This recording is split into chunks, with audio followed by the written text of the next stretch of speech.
90% traders মার্কেটে fail করে। আর যারা মার্কেটে ফেল করে তারা এটাই বলে যে মেবি তারা মার্কেট প্রেডিক্ট করতে জানে না, বা মার্কেটে ইন্ডিকেটরস এর ব্যাপারে আইডিয়া নেই, বা কিভাবে টেকনিক্যাল অ্যানালাইসিস করে সেগুলো জানে না, এই জন্য তারা মার্কেটে ফেল করে। কিন্তু আসল রিজন হচ্ছে তাদের মধ্যে ল্যাক অফ ডিসিপ্লিন। আর একজন ট্রেডার ডিসিপ্লিন তখনই হয় যখন সে তার সবকিছু রুলস ফলো করে। যেরকম তুমি কোনো বিজনেস করার আগে নিশ্চয়ই তার আগে জিনিসগুলো চেক করে নাও, বিজনেস চলবে কি চলবে না, কিরকম আরওআই আসছে। ঠিক সেরকমই ট্রেডিং শুরু করার আগে তোমার নিজের কিছু সেট অফ রুলস থাকা উচিত। সেই রুলস গুলো যদি তুমি মেনে না চলো, কখনোই তুমি দেখবে ট্রেডিং এ কখনো উন্নতি করতে পারছো না। ম্যাক্সিমাম লোকের এই ট্রেডিং রুলের ব্যাপারে কোনো আইডিয়াই নেই, আর তাদের কোনো সেট অফ রুলসই নেই। তো আজকের ভিডিওতে আমি 5টা সেট অফ রুলস তোমাদেরকে বলবো। এই 5টা সেট অফ রুলস যদি তোমরা ফলো করতে পারো, নেক্সট 6 মাসে তোমরা কিন্তু নিজেদের ট্রেডিং জার্নিতে একটা পজিটিভ চেঞ্জ অবশ্যই দেখতে পারবে। হাই, আমি প্রতিমা, ট্রেডার্স গুরুকুলের কো-ফাউন্ডার, আর আমি আমার এই চ্যানেলে খুব সহজভাবে বাংলা ভাষায় স্টক মার্কেটের ওপর ভিডিও আনি। তো চলো দেরি না করে আজকের ভিডিওটা ডিটেলে শুরু করা যাক। আজকে যে 5টা রুলস এর ব্যাপারে আমি তোমাদেরকে ডিসকাস করব, এই 5টা রুল কিন্তু আমি আমার নিজের ট্রেডিং জার্নিতেও ইউজ করি। আর যবে থেকে আমি রুলগুলো ফলো করি তবে থেকে কিন্তু আমি নিজের ট্রেডিং জার্নিতেও অনেক ইমপ্রুভমেন্ট পেয়েছি। সেই জন্য আজকে এই রুলগুলো তোমাদের সাথে শেয়ার করছি। যদি তোমরা আমার এই চ্যানেলে নতুন হও তাহলে সাবস্ক্রাইব বাটনটা প্রেস করে দিও, বেল আইকনটা প্রেস করে দিও, যাতে এরপরে যখনই আমি কোনো ভিডিও আনবো তোমাদের কাছে নোটিফিকেশন চলে যায়। তো সবার প্রথম যে এই রুল বুকের যে রুল থাকবে সেটা হচ্ছে নিজেদের ট্রেডিং শুরু হওয়ার আগে নিজেদের ট্রেডিং প্ল্যান সেট করা। তার মানে 9টা 15-তে মার্কেট খোলার আগে তোমাদের কাছে নিজেদের ট্রেডিং প্ল্যান রেডি হওয়া উচিত। ম্যাক্সিমাম ট্রেডাররা কি করে? ম্যাক্সিমাম ট্রেডাররা ট্রেডিং আওয়ার শুরু হওয়ার আগে, 9টা 15 শুরু হওয়ার আগে তারা এটা ভেবে নেয় যে আজকে আমি এত টাকার প্রফিট বানাবো। কিন্তু তারা এটা একবারও ভাবে না যে আজকে তারা কতগুলো ট্রেড নেবে, আজকে তাদের ট্রেডের স্টপ লস কত টাকার হবে, আজকে তাদের ট্রেড যদি টার্গেট হিট করে কত রিস্কিও হিট করবে, বা কোন অ্যাকচুয়াল সিস্টেমে তারা ট্রেড নেবে, বা পজিশন সাইজিং কি হবে। এইগুলো হচ্ছে তাদের ট্রেডিং প্ল্যানের এক একটা পার্ট। তারা এগুলো কখনো না ভেবে ফার্স্ট ফোকাস ওদের থাকে তারা কত টাকা প্রফিট আজকে বানাবে।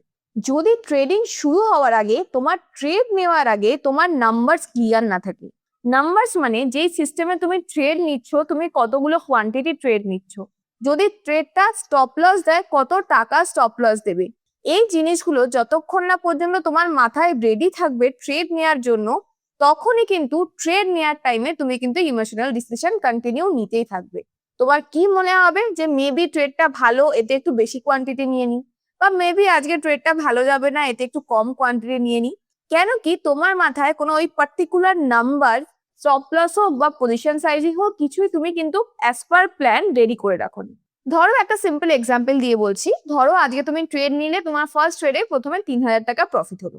আইডিয়ালি যদি তোমার টার্গেট হিট হয় ওই টাইমে তোমাকে সিস্টেম বন্ধ করে চলে যাওয়ার দরকার। কিন্তু যারা এই 90% ট্রেডার, তারা ভাবে যে আজকে মার্কেট আমার ফরে রয়েছে, আমাকে প্রফিট দিয়েছে, আরেকটা ট্রেড নিয়ে হয়তো মার্কেট আজকে ট্রেন্ডে রয়েছে, আজকে আমাকে আবার প্রফিট দিয়ে দেবে।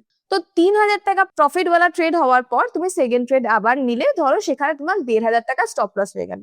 তখন তুমি এটা ভাবছো না দুটো ট্রেড নেওয়ার পরও তুমি এখনো কিন্তু 1500 টাকা প্রফিটে রয়েছে। তোমার মাথায় চলছে যে 1500 টাকা আমার লস হয়ে গেল। সেই 1500 টাকা যেটা লস হয়েছে সেকেন্ড ট্রেডে, সেই থেকে রিকভার করার জন্য তুমি হয়তো আবার ট্রেড নিলে, সেই ট্রেডটাও হয়তো লস হলো।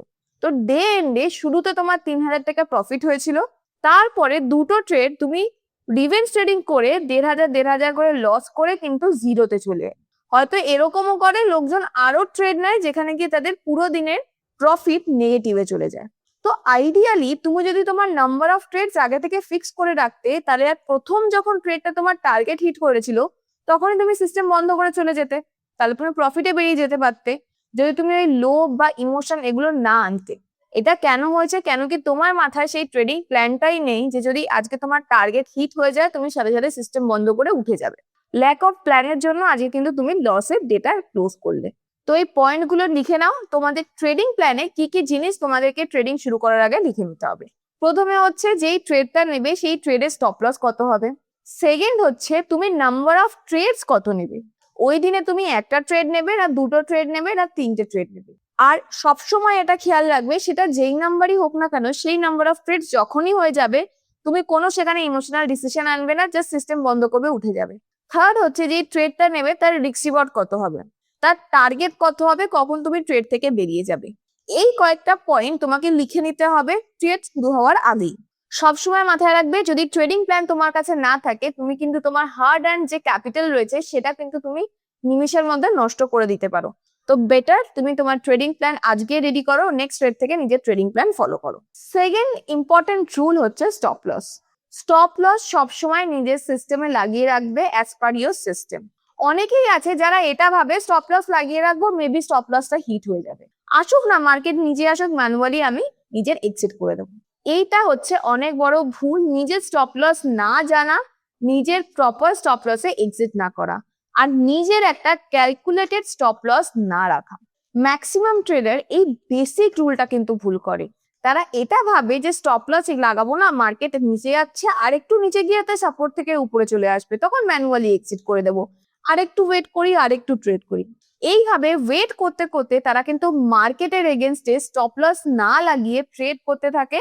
আর যাদের এক্সপেক্টেড যে স্টপ লস তার থেকে 2 গুণ 3 গুণ 4 গুণ বেশি তারা স্টপ লস দিয়ে দেয়, এই একটা ভুল করে। জাস্ট তারা ওয়েট করে যে মেবি মার্কেট ঘুরবে, মেবি মার্কেট ঘুরবে। লোকজন তো এরকমও করে, আমি এটা দেখেছি, যারা ইন্টারডে ট্রেডার হয়তো 5 মিনিটের টাইম ফ্রেমে তাদের অ্যাজ পার সিস্টেম ট্রেড নিচ্ছে, তো তাদের স্টপ লসে স্বাভাবিকভাবে 5 মিনিটের টাইম ফ্রেমেই হওয়া উচিত। তো 5 মিনিটের টাইম ফ্রেমে যেখানে স্টপ লস হওয়া উচিত, তারা দেখছি যে মার্কেট নিচে যাচ্ছে, তখন তারা টাইম ফ্রেম 5 মিনিট থেকে 15 মিনিটে করে নিচ্ছে, যে ভাবছে মেবি 15 মিনিটে মার্কেটের টাইম ফ্রেমে হয়তো কিছু চেঞ্জেস দেখতে পারবে। তারা এটা ভাবছে যে 5 মিনিটে তো মার্কেট কন্টিনিউ নিচে যাচ্ছে, 15 মিনিটে দেখি 15 মিনিটে যদি কোনো সাপোর্ট আছে, কিছু আছে, ওখান থেকে সাপোর্ট নিবে। তারা এটা ক্যালকুলেট করছে না যে 5 মিনিটের ক্যান্ডেল সাইজ আর 15 মিনিটের ক্যান্ডেল সাইজের মধ্যে কত হিউজ ডিফারেন্স হবে। তারা টার্গেট বা প্রফিট কিন্তু ভাবছে 5 মিনিটের হিসাবে, এন্ট্রি নিয়েছে 5 মিনিটের হিসাবে, জাস্ট মার্কেট ঘুরবে এই আশাতে তারা মার্কেটের এগেনস্টে গিয়ে অনেক বড় স্টপ লস নিয়ে। আর এই একটা ভুল করেই প্রচুর লোক কিন্তু এরকম করে, যারা ইন্ট্রাডে ট্রেড গুলোকে একদিনে যেটা শেষ হয়ে যেত সেটাকে 2 দিন 3 দিন এরকম করে সুইং ট্রেড বানিয়ে দেয়, এবং তারা এটা ভাবে যে আচ্ছা স্টপ লস ঠিক আছে, আজকে না কালকে, কালকে না পরশু, একদিন না একদিন তো উপরেই যাবে। আর যারা সুইং ট্রেডিং করে তারা কিন্তু এই সুইং ট্রেডিং গুলো এটা ভেবে তারা রেখে রেখে রেখে রেখে তারা কিন্তু ওটা শর্ট টার্ম ইনভেস্টিং অব্দিও নিয়ে যায়, এটা ভেবে যে কোনো না কোনো দিন তো এই স্টকটা উপরেই যাবে। তারা এটা ভাবে না যে ছোট স্টপ লস দিয়ে যদি আজকে ওরা বেরিয়ে যেত, তাহলে সেই টাকাটা দিয়ে অন্য ট্রেড করে ওরা হাই রিস্ক রিওয়ার্ডের আরো ভালো ট্রেড পেতে পারত। তো সবসময় মাথায় রাখবে, যে যাই বলুক না কেন যে স্টপ লস সিস্টেমে লাগাতে নেই, স্টপ লস ইউজ করতে নেই, মেক শিওর যদি তুমি একজন ট্রেডিং এর জার্নিতে সাকসেস পেতে চাও, মেক শিওর এটা খেয়াল রাখবে যে stop loss is your best friend. মার্কেটে তুমি স্টপ লস দিলেই কিন্তু তুমি অ্যাকচুয়াল টাকা বানাতে পারবে। আর যদি স্টপ লস ভাবো যে দেবো না, দেখছিও কবে ঘুরবে, তুমি বুঝতেও পারবে না নিমিষের মধ্যে কত বড় স্টপ লস নিয়ে তোমার ক্যাপিটাল কিন্তু ওয়াইপ আউটও হয়ে যেতে পারে। তোমরা যেই ট্রেডিং স্ট্র্যাটেজি ইউজ করছো না কেন, তোমরা এটা আগে ডিসাইড করবে as per system logical stop loss কোথায় হতে পারবে। এটা ভাববে না যে আগে তুমি কোয়ান্টিটি ডিসাইড করে নিলে তারপর সেখানে গিয়ে স্টপ লস লাগাচ্ছ যাতে তোমার ঠিকঠাক একটা স্টপ লস দিতে পারো। তোমার আগে এটা ডিসাইড করতে হবে যে লজিক্যাল স্টপ লস তোমার কত রয়েছে। সাপোজ আজকে তোমার 100-তে বাই হচ্ছে, তোমার লজিক্যাল স্টপ লস হচ্ছে 94-এ, 6 পয়েন্টে তোমার স্টপ লস রয়েছে। এবার এই স্টপ লস পয়েন্টের উপর ডিপেন্ড করে তুমি কিন্তু নিজের কোয়ান্টিটি ডিসাইড করবে। কখনো কিন্তু উল্টোটা করবে না যে তুমি কোয়ান্টিটি বাড়িয়ে দিয়েছো, কোয়ান্টিটি বাড়িয়ে দেওয়ার ফলে তুমি ভাবছো যে 6 পয়েন্টের স্টপ লস না নিয়ে 2 পয়েন্টের স্টপ লস নিয়ে। এটা কিন্তু কখনো করবে না। আগে সবসময় নিজের স্টপ লস তুমি ডিসাইড করবে, লজিক্যাল স্টপ লস কত পয়েন্টের রয়েছে, লজিক্যাল স্টপ লস কত পয়েন্টের থাকবে, সেই হিসেবে তুমি তোমার নিজের পজিশন সাইজিং বা কোয়ান্টিটি বা লট ডিসাইড হবে। তো এটা সবসময় খেয়াল রাখবে। ফার্স্ট হচ্ছে স্টপ লস তোমাকে দিতেই হবে। সেকেন্ড হচ্ছে ট্রেড নেওয়ার সময় সবার ফার্স্টে যেটা প্ল্যান করতে হবে সেটা হচ্ছে স্টপ লস, তোমার লজিক্যাল স্টপ লস কত পয়েন্টের রয়েছে। থার্ড যেটা আসবে সেটা হচ্ছে তোমার টার্গেট। মানে এটা আমি তোমাকে বলতে চাইছি, যখন তুমি ট্রেড নেবে, তুমি টার্গেটে কত টাকা প্রফিট হবে সেটা ভাবার আগে এটা ভেবে নেবে যে এই ট্রেডটা যদি লসে যায় তাহলে তোমার কত টাকা স্টপ লস যাবে। আর তুমি কি ওই প্রপার জায়গায় স্টপ লস লাগিয়ে রেখেছো যাতে তোমার এক্স্যাক্টলি যেই অ্যামাউন্টটা স্টপ লস হওয়া উচিত সেটাই হয়। তো remember, quantity should always follow your stop loss, not stop loss should follow your quantity. Rule number 3 হচ্ছে, যেখানে ম্যাক্সিমাম লোকের মধ্যে আমি এটা দেখেছি, তারা এন্ট্রি তো ঠিকঠাক নিয়ে নিতে পারে, কিন্তু ওই ট্রেডটা যদি উইনিং ট্রেডও হয়, সাপোজ ওই ট্রেডটা প্রফিটও দিচ্ছে, কিন্তু তারা এটা বোঝে না যে কোন জায়গাটায় তাদের এক্সিট করতে হবে। এক্সিট ক্রাইটেরিয়াও কিন্তু অতটাই ইম্পর্টেন্ট যতটা এন্ট্রি ক্রাইটেরিয়া। কোনো ট্রেডে তুমি এন্ট্রি নিয়ে নিলে, স্টপ লস লাগিয়ে দিলে, কিন্তু তুমি এটা বুঝছো না যে কতটাতে তোমার এক্সিট করা উচিত, এটাও কিন্তু ততটাই ভুল যতটা তুমি স্টপ লস নিচ্ছ না। তো সবসময় নিজের উইনিং ট্রেড, আজকে তুমি দেখছো এই ট্রেডটা উপরে যাচ্ছে, 10,000 প্রফিট হচ্ছে, 20,000 প্রফিট হচ্ছে, তুমি বাস এটা ভাবছো যে আটটু উপরে যাক, 30,000 হোক তখন এক্সিট করব, বা 40,000 হোক রাউন্ড ফিগারে এক্সিট করব। রাউন্ড ফিগার কিন্তু স্টক মার্কেটে কোনো কাজ করে না। প্রচুর লোকের এটাই একটা মাথায় চলে, রাউন্ড ফিগারে একটা নাম্বার দেখা, তারপর আমি এক্সিট করব। স্টক মার্কেট কিন্তু জানে না যে কোনটা তোমার রাউন্ড ফিগারে প্রফিট দেখাচ্ছে, তখন গিয়ে তত দূর যাবে।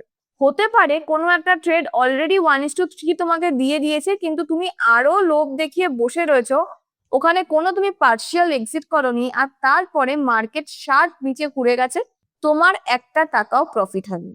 তো উইনিং ট্রেডসও কোন জায়গাটায় পার্টিকুলার তোমাকে বুক করতে হবে, কিভাবে স্টপ লস ট্রেল করতে হবে, কিভাবে পার্শিয়াল প্রফিট বুক করতে হবে, এই রুলটা কিন্তু অতটাই ইম্পর্টেন্ট যতটা তোমার স্ট্র্যাটেজি, যতটা তোমার স্টপ লস। আমি প্রচুর লোককে এরকম দেখেছি যারা সুইং ট্রেডিং করছে বা ইনভেস্টিং করছে, স্পেশালি যারা ইনভেস্টিং বা সুইং ট্রেডিং করে, তাদের মধ্যে এই ভুলটা তো আমি অনেক দেখি, যে তারা অ্যাজ পার সিস্টেম প্রপার ঠিকঠাক জায়গায় এন্ট্রি নিয়ে নিল, এন্ট্রি নেওয়ার পর হয়তো 40% 50% তাদের আপসাইডে মুভও দিয়ে দিয়েছে।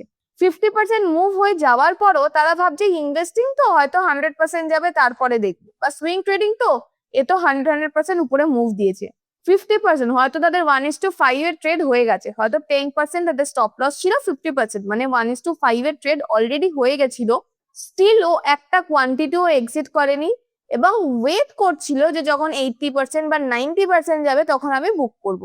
আর 50% যাওয়ার পর হয়তো স্টকটা 60 নিচে এসে 20% 10% বা ব্রেক ইভেনে বা তার নিচে চলে গেছে, আর সে তখনও এটাই ভেবে যাচ্ছে যে আবার যখন উপরে যাবে, যখন 90% 100% যাবে তখন বুক করবে। তো এটা হচ্ছে বিশাল বড় মিস্টেক। যদি এইরকম যারা ভুল করে, তারা নিজেদের উইনিং ট্রেডও কোনোদিন কিন্তু ধরে রাখতে পারে না। যেই ট্রেডও তুমি নিচ্ছ না কেন, as per proper risk reward method তোমাকে কিন্তু পার্শিয়াল বুকিং এর সিস্টেম রাখতে হবে। যদি তোমরা না জানো যে কিভাবে পার্শিয়াল বুকিং করতে হয়, কিভাবে এক্সিট তোমরা প্ল্যান করতে পারো, আমি আই বাটনে একটা ভিডিও দিয়ে দেবো, যেখানে কিন্তু প্রপার স্টপ লস ট্রেলিং এর উপরে আমি কিন্তু ভিডিও বলেছি। তো কিভাবে স্টপ লস সেল করবে এবং পার্শিয়াল প্রফিট বুক করবে, সেটাও কিন্তু অতটাই ইম্পর্টেন্ট। আর এই রিস্ক তুমি কিভাবে গ্র্যাজুয়ালি কমাতে পারবে, কিভাবে নিজের টার্গেটকে প্রপার জায়গায় এক্সিট করতে পারবে, এটার জন্য তোমাদের মাথায় সবসময় এটা থাকা উচিত যে আস্তে আস্তে রিস্কটা আমি কিভাবে কমাবো। সাপোজ তুমি একটা ট্রেড নিয়েছো ব্রেক ইভেনে, এবং সেখানে 1,000 টাকা স্টপ লস রয়েছে। যখন তুমি 1,000 টাকা মানে 1:1 এর ট্রেড দেখতে পাচ্ছ, তখন তুমি কি করতে পারো, তখন তুমি তোমার স্টপ লসটা ব্রেক ইভেনে নিয়ে আসতে পারো, যাতে এবার যদি স্টকটা নিচে আসে অ্যাটলিস্ট তুমি এসএল না দাও, তোমার ক্যাপিটাল থেকে এসএলটা না চলে যাক। তো ফার্স্ট রুল হচ্ছে, যখন তুমি ট্রেড নিচ্ছ, ফার্স্টে একটা পার্টিকুলার রিস্ক রিওয়ার্ড রেশিও, সেটা 1:1 হতে পারে বা 1:1.5 হতে পারে, যখনই ওই রিওয়ার্ডটা হিট করবে, তুমি প্রথমে নিজের স্টপ লসটাকে তুলে ব্রেক ইভেনের উপরে রেখে দাও। যখন রিস্ক রিওয়ার্ড তোমার 1:3 হবে, সেখানে তুমি কি করতে পারো, 50% অফ ইউর ক্যাপিটাল এক্সিট করে দিতে পারো, আর বাকি 50% তুমি মার্কেট ট্রেন্ডের সাথে কন্টিনিউ করতে পারো। এবার বাকি 50% কিভাবে এক্সিট করবে, বাকি 50% আইদার তুমি মুভিং অ্যাভারেজের সাথে যেতে পারো, ডিপেন্ড করছে তুমি কোন সিস্টেমে ট্রেড করছো। তুমি যদি সুইং ট্রেডিং করো তাহলে মুভিং অ্যাভারেজ 20 ইউজ করতে পারো, তুমি যদি শর্ট টার্ম ইনভেস্টিং করো তাহলে তুমি মুভিং অ্যাভারেজ 50 বা 200 ইউজ করতে পারো, আর যদি তুমি ইন্ট্রাডে করো তাহলে তুমি মুভিং অ্যাভারেজ লাইনের পিছনেও কিন্তু ট্রেল করে যেতে পারো, যাতে তুমি মার্কেটের ট্রেন্ডের সাথে সাথে যেতে পারো। বা পার্টিকুলার অ্যাজ পার সিস্টেম তুমি যেটা ব্যাক টেস্ট করে রেখেছো, সেটা একটা পার্টিকুলার রিস্ক রিওয়ার্ড রেশিও হতে পারে, সেই হিসেবেও কিন্তু তুমি তোমার প্রফিট ছোট ছোট করে বুক করতে থাকবে, এবং স্টপ লসটাকে উপরে পার্শিয়ালি ট্রেল করতে থাকবে। 50% বুক হয়ে যাওয়ার পর স্টপ লস ট্রেল হয়ে উপরে চলে এলো, তারপরে আবার যখন কিছু একটা কোয়ান্টিটি এক্সিট হবে, সেখানে আবার স্টপ লস উপরে গিয়ে ট্রেল হয়ে যাবে। এরকম ভাবে তোমাদেরকে স্টপ লস ট্রেল করতে হবে, এবং নিজেদের উইনিং ট্রেডস গুলোকে ধরে সেখান থেকে এক্সিট করে প্রফিটটা কিন্তু তোমাকে বুক করে অ্যাকাউন্টেই রাখতে হবে। এমন না যে তোমার ফরে যদি 1:3 চলে যায় তারপরেও তুমি একটা টাকা সেখান থেকে বুক করলে না, আবার মার্কেট নিচে চলে এলো, তুমি ব্রেক ইভেনে এক্সিট করলে, এরকম কিন্তু কখনো হওয়া যাবে না। এবার আসছে ফোর্থ রুল, যেটা আমার মনে হয় সবচেয়ে বেশি ডেঞ্জারাস নিজেদের ট্রেডিং জার্নিতে, সেটা হচ্ছে ওভার কনফিডেন্স। তুমি একটা সিস্টেম ধরো ট্রেড করছো, অ্যাজ পার সেই সিস্টেম তোমার 2 দিন বা 3 দিন টানা প্রফিট হয়েছে, তোমার মধ্যে কি চলে এলো, তোমার মধ্যে চলে এলো যে না, এবার তো আমার সিস্টেম আমার পরে যাচ্ছে, সিস্টেম খুব ভালো, রোজ প্রফিট দিচ্ছে, এতদিন আমি 1 লটে ট্রেড করছিলাম, 1 লটে ট্রেড করলে আমার এত টাকা প্রফিট হচ্ছিল, এই সেম ট্রেড আমার কাছে এত টাকা তো অ্যাকাউন্টে পড়েই রয়েছে, আমি 5 লটে করি। তো একই দিনে নিজের লট সাইজ বা কোয়ান্টিটি সাইজ ইনক্রিজ করা। আমি প্রচুর লোককে দেখেছি যারা এই ভুলটা করে।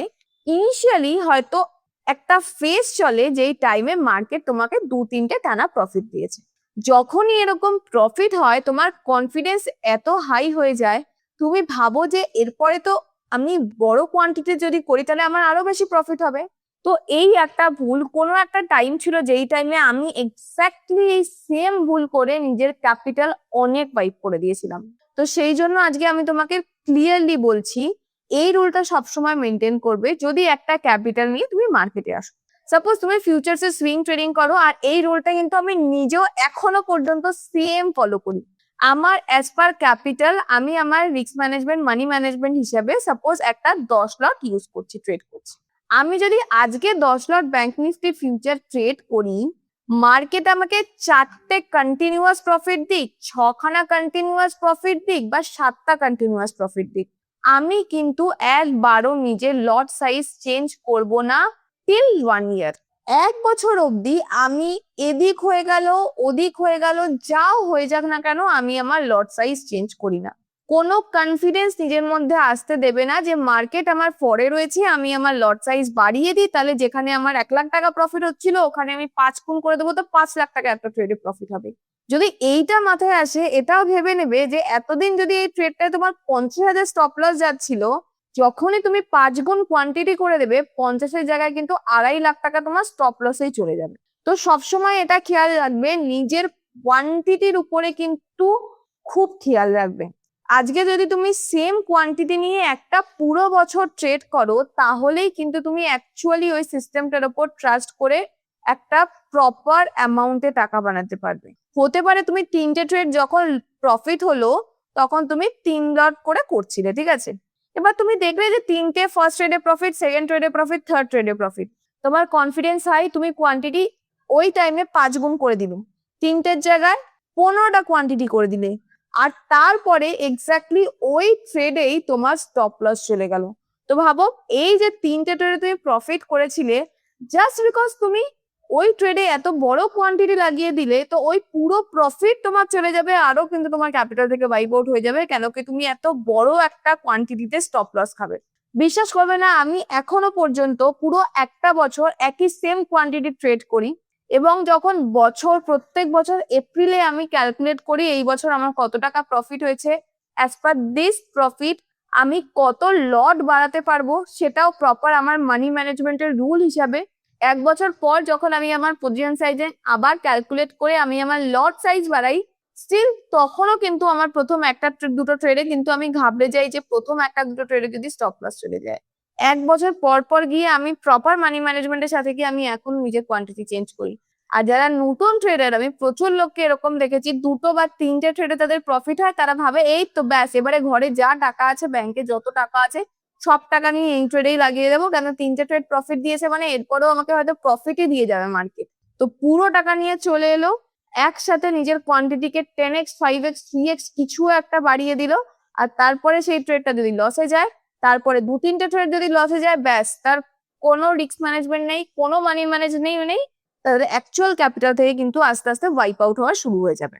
তো বোঝা গেল, ফোর্থ এবং ভীষণ ইম্পর্টেন্ট রুল হচ্ছে নিজের কোয়ান্টিটিকে অলওয়েজ ডিসাইড করো। কোনো রকম কনফিডেন্সের উপর ডিপেন্ড করে নিজের কোয়ান্টিটিকে বাড়ানো বা কমানো এগুলো কখনো করবে না। একটা পার্টিকুলার টাইম ফ্রেম অবধি নিজের কোয়ান্টিটি সবসময় সেম রাখবে, তারপর ক্যালকুলেট করবে যে এই বছরে বা এই কোয়ার্টারে তোমার কত টাকা প্রফিট হয়েছে, অ্যাজ পার সেই প্রফিট তুমি কত কোয়ান্টিটি ইনক্রিজ করতে পারো, সেটাও কিন্তু তোমাকে মানি ম্যানেজমেন্টের রুল হিসাবে ফলো করেই কিন্তু করতে হবে। আর এই মানি ম্যানেজমেন্ট কি, রিস্ক ম্যানেজমেন্ট কি, এইগুলোর উপরে যদি ডিটেল ভিডিও চাও কমেন্ট সেকশনে অবশ্যই জানাবে। আমি চেষ্টা করব এর উপরেও কিন্তু ডিটেল ভিডিও আনবো যে কিভাবে প্রপার মানি ম্যানেজমেন্টের সাথে তোমরা নিজেদের কোয়ান্টিটি ডিসাইড করতে পারো। তো বোঝা গেল এই 4টে রুল। এরপরে ফিফথ এবং যেটা খুব ইম্পর্টেন্ট রুল, সেটা হচ্ছে যেই স্ট্র্যাটেজিতেও তুমি ট্রেড করতে পারো না কেন, আজকে তুমি যে কোনো সিম্পল স্ট্র্যাটেজি, যে কোনো কমপ্লেক্স স্ট্র্যাটেজি, যে কোনো স্ট্র্যাটেজিতে তুমি ট্রেড করতে পারো, কিন্তু সেই স্ট্র্যাটেজিতে ট্রেড করার আগে অবশ্যই কিছু ক্রাইটেরিয়া হবে। সেটা আপ ট্রেন্ডে আছে না ডাউন ট্রেন্ডে আছে, সাপোর্ট রেজিস্ট্যান্সের স্ট্র্যাটেজি হতে পারে, এমএ স্ট্র্যাটেজি হতে পারে, ইন্ডিকেটর বেসড স্ট্র্যাটেজি হতে পারে, আরএসআই বেসড স্ট্র্যাটেজি হতে পারে। সেটা যেই স্ট্র্যাটেজি বেসড হোক না কেন, তার যে প্রি রিকোয়ারমেন্টস সেগুলো অবশ্যই তোমার কাছে একটা কপিতে বা কোথাও লিখে রাখতে হবে। এবং ট্রেড নেওয়ার আগে প্রত্যেকটা কিন্তু তোমাকে চেক করতে হবে যে ওইগুলো কিন্তু ফলো হচ্ছে কি হচ্ছে না। সাপোজ আজকে রিলায়েন্সে তুমি বাই ট্রেড করতে যাচ্ছ, তোমার মনে হচ্ছে এখানে ট্রেড হয়ে যাওয়ার কথা, তো তার আগে তোমাকে এটা চেক করে নিতে হবে আদৌ রিলায়েন্স কোন ট্রেন্ডে রয়েছে, রিলায়েন্স কি আদৌ আপ ট্রেন্ডে আছে অ্যাজ পার তোমার সিস্টেম, অ্যাজ পার তোমার পজিশন সাইজিং, অ্যাজ পার তোমার স্টপ লস। তুমি কি সবকিছু ওখানে মেনটেন করে তারপরেই ট্রেড নিচ্ছ? তুমি কি তোমার পজিশন সাইজিং ক্যালকুলেট করেছো? তুমি কি তোমার রিস্ক ডিসাইড করেছো? এই যেই তোমার সিস্টেমের যেই প্রি রিকুইজিট গুলো রয়েছে সেগুলো কিন্তু 1 বাই 1 তোমাকে ফলো করতে হবে। তারপরে ডিসাইড করতে হবে যে তুমি ট্রেড নেবে কি নেবে না। তো এই যে 5টে রুল, এইগুলো হচ্ছে গোল্ডেন রুল অফ ট্রেডিং। লোকজন যে ভাবে যে আমি ইন্ডিকেটর জানি না বলে আমি লস করছি, আমি এটা জানি না বলে আমি লস করছি, অ্যাকচুয়াল কিন্তু তারা এই 5টা টপিকের উপর কখন খেয়ালই করে না। ট্রেড নেয়ার আগে, মার্কেটের 9টা 15 হওয়ার আগে তোমাকে এই 5টা জিনিস নিজের মাথায় অলওয়েজ ক্লিয়ার রাখতে হবে যে তুমি কিভাবে ট্রেড করবে, কত টাকা স্টপ লস নেবে, কত টাকা টার্গেট হবে, কোথায় তোমার কোয়ান্টিটি হবে, কত কোয়ান্টিটি নিলে তোমার কত টাকা স্টপ লস হবে।